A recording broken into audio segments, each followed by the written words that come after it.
నానా మరి ఇంతమంది నాయకులు ఉన్నారు కదా, వీళ్ళల్లో మంచి నాయకులు ఎవరు నానా? ఇక్కడున్న నాయకులంతా మంచివాళ్లే నాన్న. మరి చెడ్డ నాయకులు ఎవరు నానా? మనమే చెడ్డవాళ్ళం.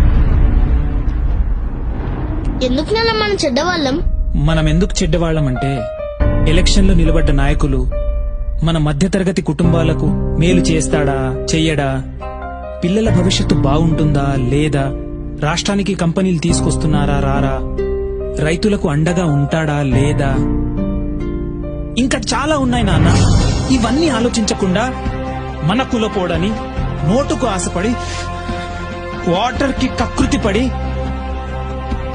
ఏమీ తెలియకుండా ఓటేసిస్తున్నారు నాన్న. అందుకే మన బతుకులు ఇలా తగలంటే మనమే చెడ్డవాళ్ళం.